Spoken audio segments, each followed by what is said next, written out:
여러분, 오늘 이 말씀을 가지고 한번 은혜 나누겠습니다. 자, 여러분에게 한번 질문하면서 우리 생각하는 시간 갖기를 원합니다. 우리 주변에는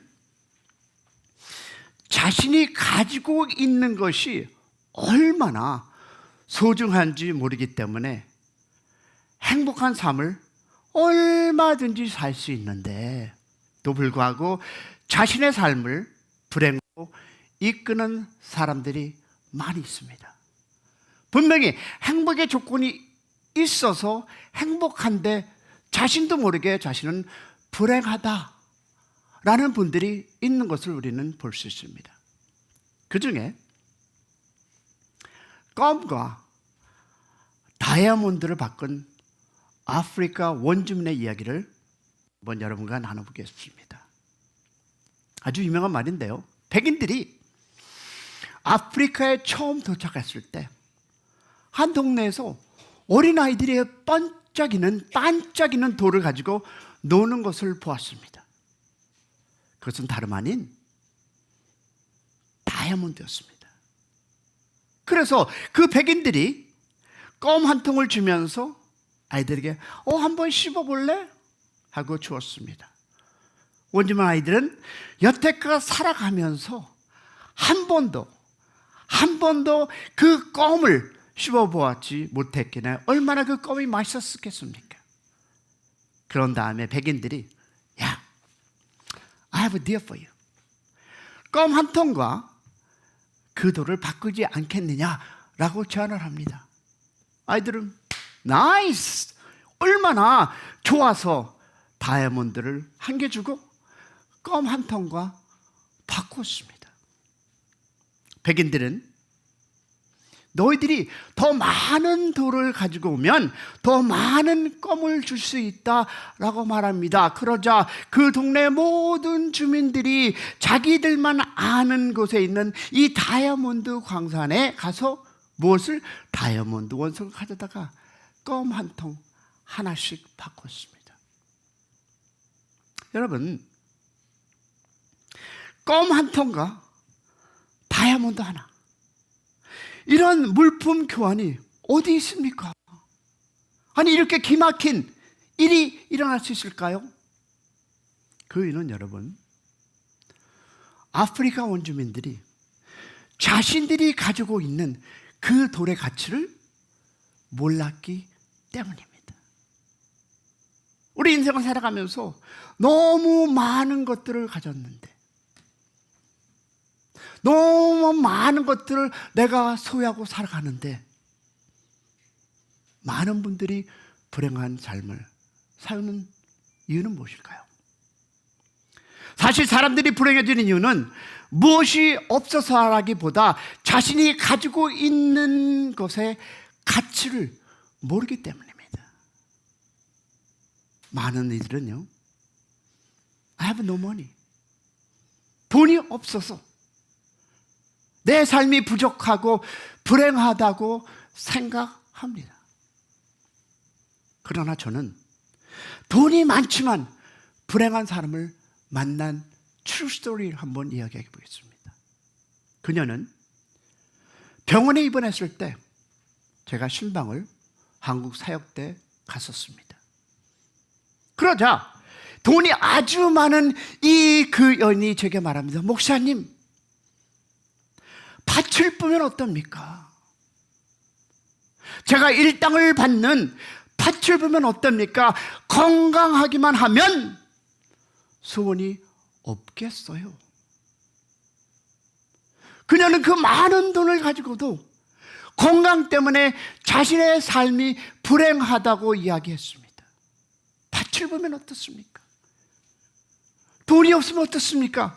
건강만 있으면 제 삶이 행복하겠어라고 고백했습니다. 여러분이 지금 이 자리에 앉아 있다면, 이 자리가 얼마나 많은 사람들이 그렇게 소중한 건강을 가지고 있으면서도 불행하게 인생을 살아갑니까? 우리가 불행을 느끼는 이유는 무엇이 없어서가 아니라 내가 가지고 있는 것이 얼마나 가치 있는지를, 귀중한지를 못 깨닫기 때문이 아닐까요? 아멘 하신 분에게 하나님의 축복이 임할지어다. 아멘. 자, 그렇다면 구원받은 이 그리스도인들은 이 세상에서 행복하게 살아갑니까? 다시 한번 질문해 볼 거예요. 그렇다면 예수를 믿는 우리는 행복하게 살아갑니까? 라는 질문을 던져보았습니다. 분명히 예수 믿고 구원이 하나님의 자녀가 되었는데 왜 이 땅에 사는 동안 불행을 느끼며 살아갑니까? 왜 인생이 행복하지 않은 걸까요? 그 이유는 우리가 그 무엇을 가지지 못해서 그렇습니까? 우리의 삶의 조건이 불행해서 때문입니까? 여러분, 아닙니다. 속지 마세요. 만일 우리가 예수 믿고 구원받아 분명히 하나님의 자녀가 되었음에도 불구하고 여러분의 마음속 때때로는 불행을 느끼면서 그것은 여러분이 무엇이 부족한 것이 아닙니다. 여러분이 엄청난 불행이 있어서가 아닙니다. 단 한 가지 이유는 여러분이 가지고 있는 그 어떤 것에 대한 value, 가치를 모르기 때문입니다. 구원의 가치, 하나님의 자녀가 된 그 소중함을 우리가 인식하지 못하기 때문입니다. 아프리카 원주민처럼 우리가 하나님으로부터 받은 그 선물의 가치를 모를 때 우리의 삶은 불행해진다고 하나님은 말씀합니다. 성도 여러분, 사도 바울은 그 구원의 가치를 제대로 알았던 사람이었습니다. 여러분, 생각해 보시기 바랍니다. 여러분, 사도 바울은 무슨 행복의 조건이 있었겠습니까? 그는 가진 것도 없었습니다. 여러분, 고린도 후서에 보니까 참으로 많이 굶었다. He was hunger 하고 간증합니다. 뭔 말입니까? 그는 지병을 가지고 있었습니다. 평생 고치지 못할 병을 가지고 이 세상을 살았습니다. 남의 병은 안수만 하면 다 나았는데 자기의 병을 위해서는 하나님께 3번이나 피가 눈물이 되도록 간구했는데도 고쳐주지 않아서 그 병을 가지고 일생을 살았습니다. 어디 그것뿐입니까? 거의 매일같이 유대인들의 핍박을 받았습니다.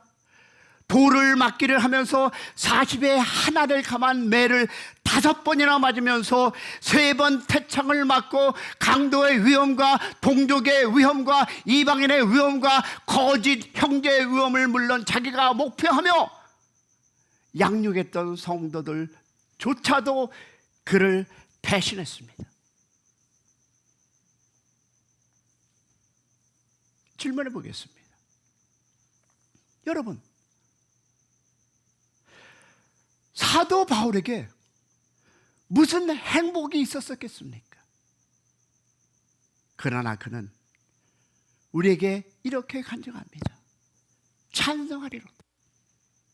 아니, 그런 어려움이 있고 좌절함이 있고 내가 두들겨 맞고 죽기까지 갔는데 어떻게 그 입에서 찬송하리로다 라고 얘기할 수 있을까요? 여러분, 이것은 내가 찬송합니다. 그러니 여러분도 찬송하시오. 왜 그러냐면 내 안에 무엇이 joy, 행복이 있었기 때문입니다. 그래서 나는 너무나 행복하다오. Why? 왜 그랬습니까? 그는 그 이유를 우리에게 이렇게 설명합니다. 하나님 곧 우리 주 예수 그리스도 아버지께서 나에게 하늘에 속한 모든 신령한 복으로 주셨기 때문이다. 할렐루야. 그는 하나님으로부터 받은 gift, 선물, 그 구원의 가치를 알았던 사람이었습니다. 하나님은 사도 바울을 통해서 도대체 우리가 왜 찬송을 해야 하는지, 기쁘게 살아야 하는지를 설명해 주는데요. 첫째 보니까 하나님 안에서 기업을 받은 사람이라고 11절과 12절은 우리에게 증거하고 있습니다. 우리가 찬송할 이유는 하나님이 하늘에 속한 모든 신령한 복을 하나도 남기지 않고 우리에게 주셨기 때문에. 어떤 복일까요? So what is the gifts? 성부 하나님은 He picked us. 우리를 선택하셨습니다. 이 세상이 창조하기 전에 우리를 예정하시고 선택하시고 하나님의 자녀로 삼으셨음을 믿으시기를 축원합니다. 예수 그리스도가 이 땅에 오셔서 십자가에서 자신의 그 보배의 피를 영원히 죽을 수밖에 없던 누구? 그러나 사탄과 죄에 놓였던 우리를 어떻게 값주고 페이하시고 사셨습니다. 할렐루야.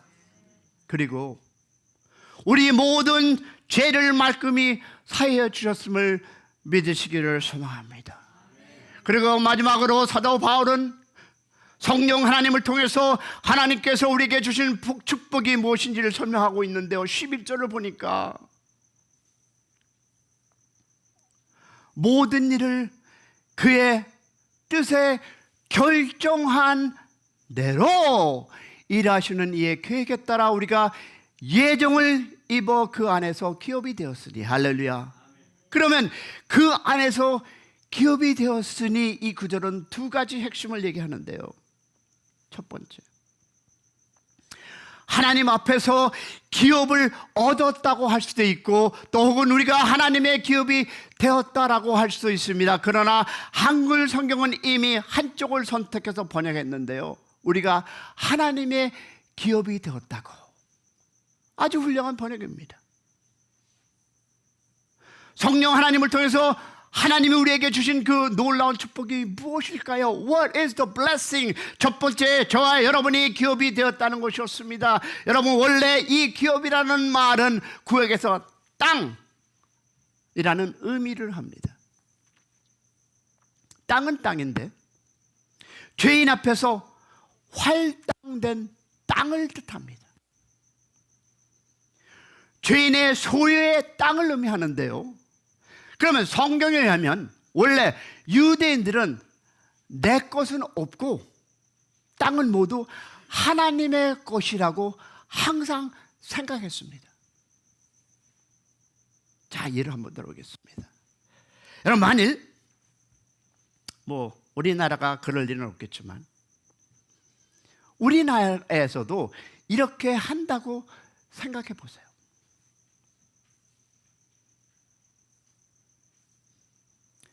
여러분, 그렇다면 이 땅은 땅인데 내 것이 아니라 하면 누가 부동산 투자를 하겠습니까? 그렇게 되면 사업하다가 망해도 괜찮습니다. 왜냐하면 성경 보니까 50년 후에는 내 땅을 다시 가져올 수 있습니다.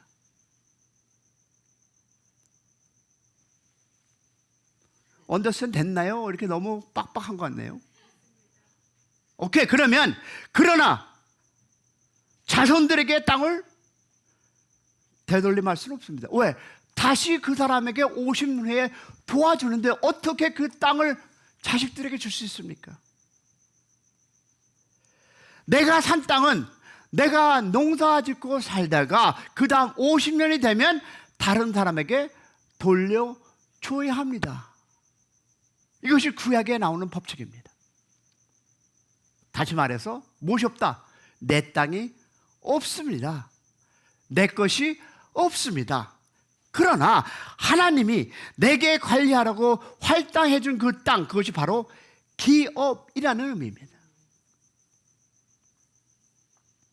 어느 것이 나의 땅이 될 때 그것은 하나님이 내게 활당해 주신 것이라고 그들은 생각했습니다. 그것이 하나님이 나에게 주신 기업이라고 믿는 것입니다. 그래서 예수님은 팔복을 설명하면서 세 번째 이렇게 얘기하죠. 온유한 복이 있나니 저희가 땅을 기업으로 받을 것이다. 이 얘기가 그 얘기입니다. 참으로 흥미로운 유대인들이 항상 제비를 뽑아서 땅을 나누었습니다. 여호수아를 선두로 해서 모든 이스라엘 백성들이 가나안에 들어가고 각 지파대로 제비를 뽑아서 땅을 나누었습니다. 예를 들면 저는 강원도 평창이 본적입니다. 자, 땅은 없지만 강원도 땅에 어느 지파가 뽑혔으면 그 지파는 그 땅을 받아서 그 족속들이 제비를 뽑아 나누도록 하고, 그런 다음에 개인이 제비를 뽑아 나머지 땅을 나누게 했습니다. 사실 이 기업이라는 단어의 문자적 뜻은요, 제비 뽑다라는 뜻입니다. 그래서 에베소서 1장 11절에서 그 안에 기업이 되었으니라는 구절은 문자적으로 번역하면 그 안에서 우리의 운명이 결정되었다라는 뜻입니다. 우리가 예수를 믿을 때 하나님에 의해서 이미 우리의 운명이 결정된 줄로 믿습니다. 믿습니다. 우리가 이 땅을 살아갈 때 여러 가지 것들이 우리를 괴롭힐 수 있습니다. 잘 들어보세요. 질병으로 괴로울 수 있고, 사고가 우리의 기쁨을 앗아갈 수 있고, 재난이 우리를 힘들게 하고 천지지벽이 우리의 소중한 것을 빼앗아 갈 수 있습니다. 이 세상에서 불신자들이 당하는 모든 사고나 불행, 우리도 동일하게 겪을 수 있습니다. 이것이 현실입니다. 겉으로 보기에는 예수님 믿는 자와 믿지 않는 자가 아무런 차이가 없습니다. 어떨 때 우리 이렇게 얘기하죠. 보이지 않는 하나님 믿을 수 있어? 여러분, 전화기 와이파이는 믿습니까? 여러분이 다가오는 공기는 느끼십니까? 보이지 않는데? 여러분, 이 땅에 걸어갈 수 있는 그 이유가 보여서 걸어갑니까? 뭐 때문입니까? 그런데 본문은 분명히 우리에게 말씀하십니다. 외적으로 보기에는 다른 표시가 나지 않을지 모르지만 믿지 않는 자와 우리는 천양지치가 있다고 하나님은 말씀합니다. 그러면 여러분, 어떤 차이입니까? 저와 여러분은 하나님의 기업이 된 줄로 믿습니다. 하나님의 소유가 있다는 말씀입니다. 하나님의 땅이 되었다는 믿음을 가지시기를 소망합니다. 저와 여러분이 하나님께서 할당한 땅에서 하나님의 소유입니다. 그래서 베드로는 베드로전서 2장 9절에 이렇게 합니다.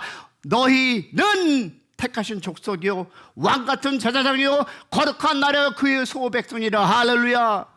우리는 그의 소유된 백성이니 우리가 하나님의 소유가 된 것을 믿으시기를 소망합니다. 그런데 여러분, 한 가지 이상한 점이 있습니다. 우리가 하나님의 기업이 되었는데 어떻게 세상의 그 기업인 우리는 감히 공격당하고 있습니까?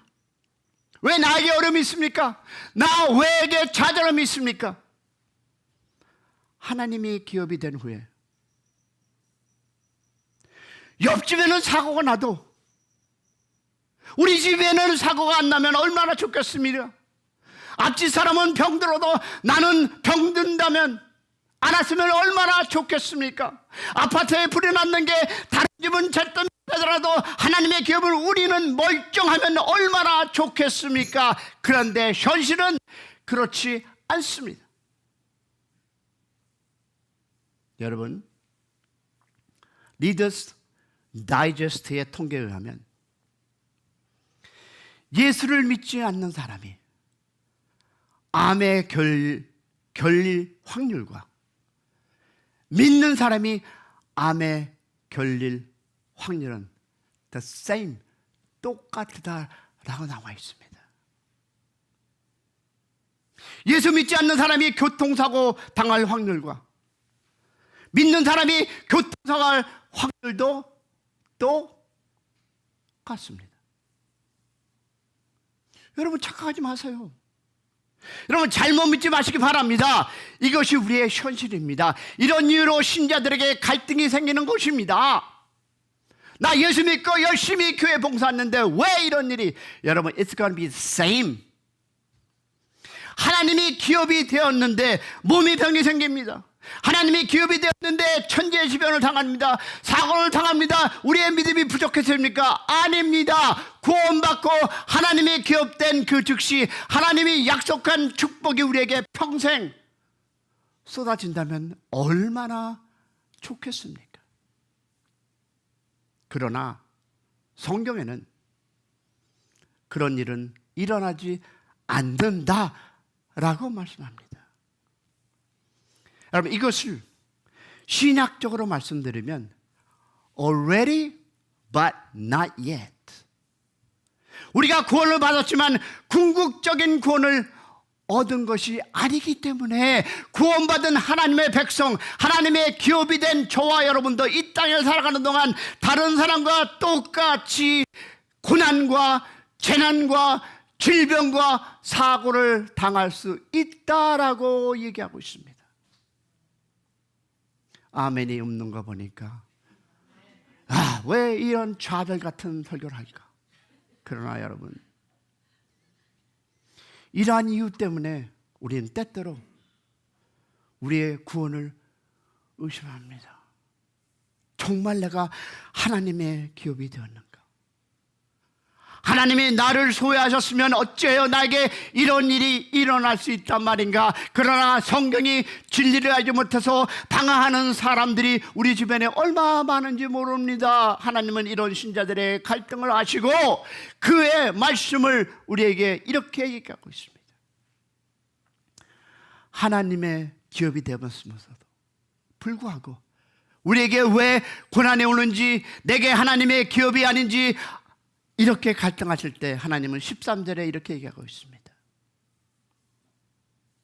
그 안에서 너희도 진리의 말씀을 곧 너의 구원의 복음을 듣고 그 안에서 또한 믿어 하나님의 성령으로 인치함을 받았으니 뭡니까? Having been the seal with the promise of Holy Spirit. 약속의 성령으로 인참을 받았다는 이 구절을 신학적으로 보니까 성령의 인참이라고 얘기하는데요, 이 인에는 안전과 불가침과 소유의 의미가 있습니다. 사도 바울이 2000년 전에 이 말씀을 기록할 당시 그리스 사람들에게는 인하면 떠올리는 장면이 있습니다. 고대 왕들은 인을 즐겨 사용했습니다. 다시 말해서 여러분도 보는데요, 뭐냐면 특별한 자신의 소중한 물건이나 보물 같은 것을 방에 놓고 그 문을 닫은 다음 왕의 인을 찍었습니다. 그러면 어떤 일이 있습니까? 아무도 그것을 건들 수가 없었습니다. 문을 열면 그 인이 찢어지기 때문입니다. 인이라는 것은 inviolable, 다시 말해서 침해할 수 없는 신성한 불가침을 의미하기 때문에 아무도 왕의 소유를 침범할 수 없었습니다. 그런데 오늘 본문을 보니까 하나님이 성령으로 우리를 인치하셨다. 그러므로 그 어느 누구도 우리를 침범할 수 있다 없다?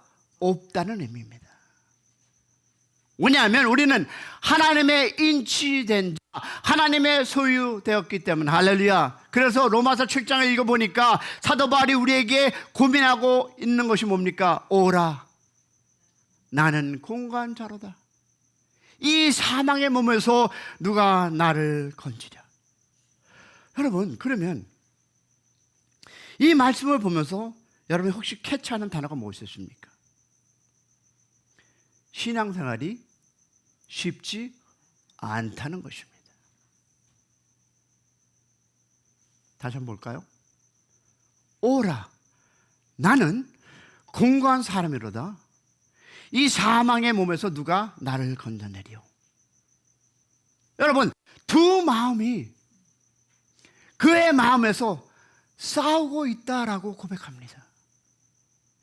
그래서 로마서 8장에 사도 바울은 이렇게 합니다. 길지만 한번 볼까요? 없죠, 거기에.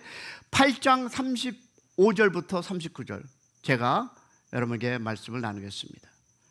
누가 우리를 그리스도의 사랑에서 끊으리요? 환난이나 공고나 핍박이나 기근이나 적시나 위험이나 칼이랴. 기록된 바 우리가 종일 주를 위하여 죽음을 당하게 되며 도살 양같이 여김을 받았나이다 함과 같으니, 그러나 이 모든 일에 우리를 사랑하시는 이로 말미암아 우리가 넉넉히 이기느라 내가 확신하노니 사망이나 생명이나 천사들이나 권세자들이나 현재 일이나 장래의 능력이라 높음과 깊음이라 다른 아무 피조물도 우리를 우리 주 예수 그리스도 예수 안에 있는 하나님의 사랑에 끊을 수 없느니라. 할렐루야. 왜 그렇습니까? Because we have become God's inheritance. 하나님의 기업이 되었기 때문입니다. 할렐루야. 우리가 하나님의 소유가 되었기 때문입니다. 이것이 바로 성령을 통해서 하나님께서 우리에게 확증하는 것임을 믿으시기를 소망합니다. 성령을 통해서 우리는 우리의 뺨 치신 것입니다. 구원받은 즉시 우리의 영혼에는 하나님의 이 새겨져 있음을 믿기를 소망합니다. 그뿐 아니라 하나님은 우리를 기업된 것을 에베소서 1장 14절에 확증하는데요. 이것이 우리가 기뻐하고 찬송해야 할 다른 이유가 되는데, 세 번째 보니까 우리는 성령의 보증을 받은 사람이기 때문이라. 보니까 여러분, 이는 우리의 기업에 무엇이 보증이 되사 그 얻은 것을 구속하시고 그의 영광을 찬미하게 하려 함이라. 할렐루야. 여기서 여러분, 이라는 이 단어는 여러분 성령 하나님을 지칭합니다. 성령님이 우리의 기업에 보증이 되었다는 말씀을 하고 있는데요, 하나님이 저와 여러분을 기업으로 삼으셨습니다. 할렐루야. 그런데 플러스 우리를 사셨습니다. 그런데 우리에게 성령을 무엇으로? 보증금으로 지불했습니다. 이 보증, 헬라어로 아라본이라는 이 단어의 뜻은 원래 영어로 down payment, 즉 선불, 계약금, 보증금이라는 뜻인데요. 자, 예를 들어보겠습니다. 여러분이 BMW 승용차를 2만 불 주고 샀다. 20만 원 없겠습니다. 자, 그중 20만 원짜리를 샀는데 내가 500만 원을 먼저 지급하고 나머지는 나누어서 할부로 차를 가져왔습니다. 이때 500만 원은 무엇입니까? 바로 보증금, 계약금, 인도금. 자, 그렇다면 This car belongs to whom? 누가 주인입니까? 당연히 내 거라고 얘기하겠죠. 바로 여러분 것입니다. 그런데 어떤 친구가 그 차를 보면서 야, 멋있기도 하고 에이, 내 거 아니잖아. 내가 은행에서 론했잖아.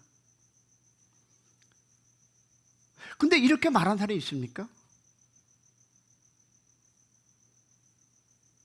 2만 불짜리 내가 5천 불, 5만 불,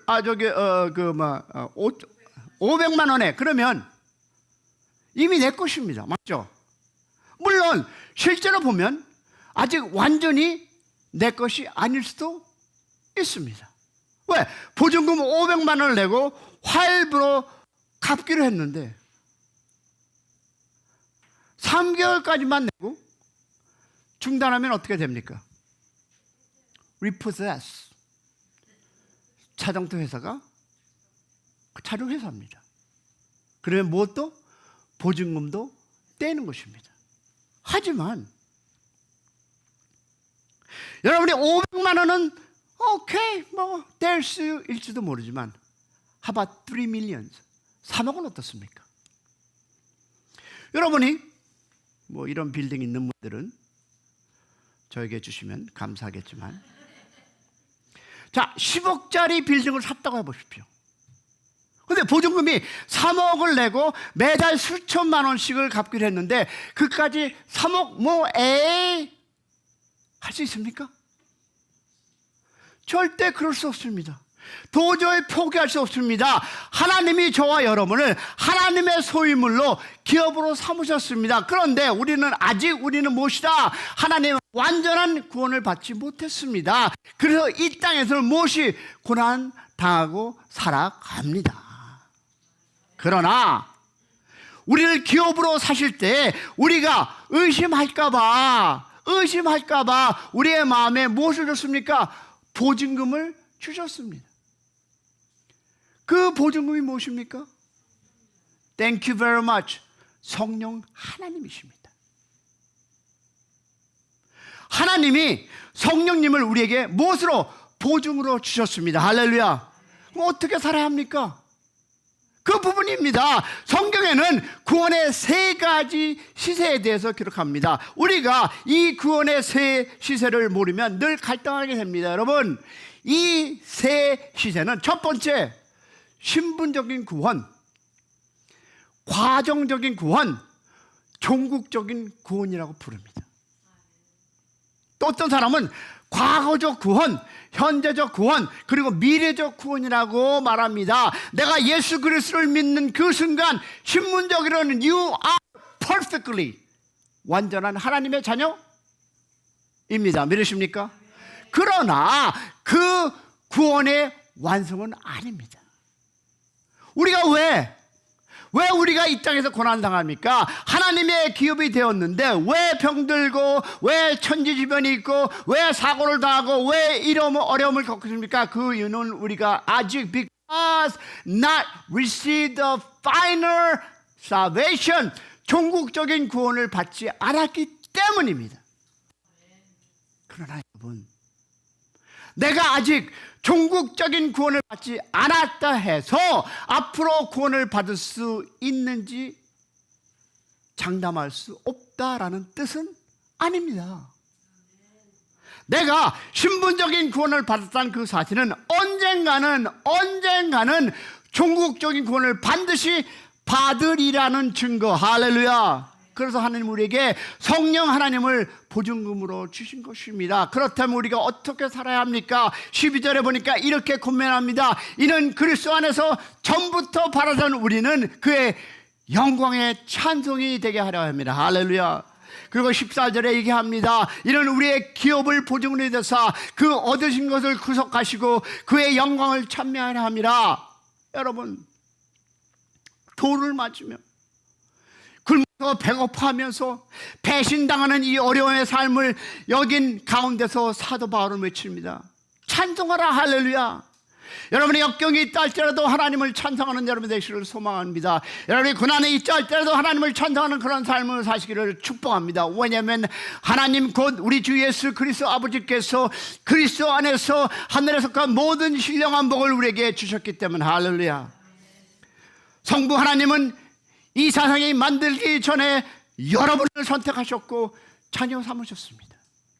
성자 하나님은 우리가 죄의 종에 있을 때 십자가에서 피 흘리시며 그 값을 치르시고 우리를 구속하셨습니다. 그리고 우리의 모든 죄를 없는 것처럼 깨끗이 하셨음을 믿으시기를 축원합니다.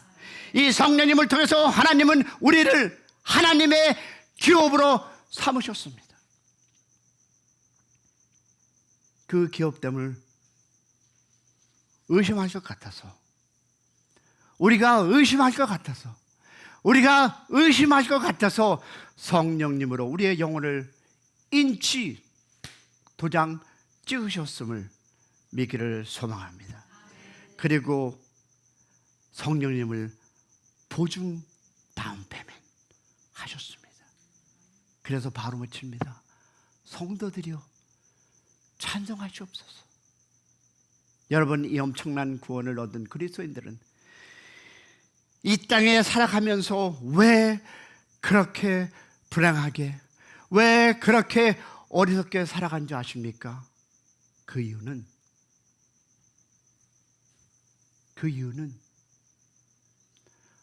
환경이 나빠서가 아닙니다. 돈이 없어서가 아닙니다. 가정에 사고가 나서가 아닙니다. 부도를 만나서가 아닙니다. 질병이 찾아와서도 아닙니다. 그리스도인들이 이 세상을 살면서 불행한 딱 한 가지 이유는, 그것은 하나님이 우리에게 이 놀라운 기업의 가치를 우리가 모르기 때문에 여러분께서 좌절하고 여러분이 힘들어하고 어렵고 왜 나만 걷는 고난이라고 여러분이 찬양한 이유가 무엇일까요? 이 기업의 가치를 모르기 때문에. 하나님이 이 땅에 오셔서 피를 흘리면서 주신 구원, 그것을 그렇게 싸구려려 여기지 마시기 바랍니다. 돈 못 푼 상태면 할렐루야, 낫도 맞으면 할렐루야, 주식 올라면 할렐루야 외치고, 부도 한 번 나면 낙심하고, 병이 나왔다고 다시 아프면 믿음을 흔들고 작은 일에 얼굴을 꿈지르는 삶, 그렇게 값없이 여기며 살지 마시기를 바랍니다. 그런 삶은 영광의 찬송이 되지 못합니다. 하나님이 우리에게 주신 기업 이유, 하나님 우리를 선택하시고 아들 삼은 이유, 하나님의 핏값으로 우리를 구원하신 이유로 바로 하나님의 영광의 찬송이 되게 하려면 믿으시기를 소망합니다. 사랑하는 여러분, 사도 바울처럼 날마다 찬송하며 살아가는 삶을 사시기 바랍니다. 무엇보다도 바꿀 수 없는 하나님이 우리에게 주신 사랑, 이 사랑의 남은 생을 감동하는 여러분의 삶이 소망이 있기를 축원합니다. 우리의 가정생활을 그리고 매일 삶을 달라지게 하기 위해서 보험을 가진 자처럼 살기를 주님의 이름으로 축원합니다. 하나님께서 여러분을 선택하시고 불러줬고 우리는 그 과정을 가기 때문에 어려움이 있고 좌절함이 있고 힘듦이 있습니다. 그렇다고 하나님이 안 계십니까? That's going to be the wrong thing to think. 살아계십니다.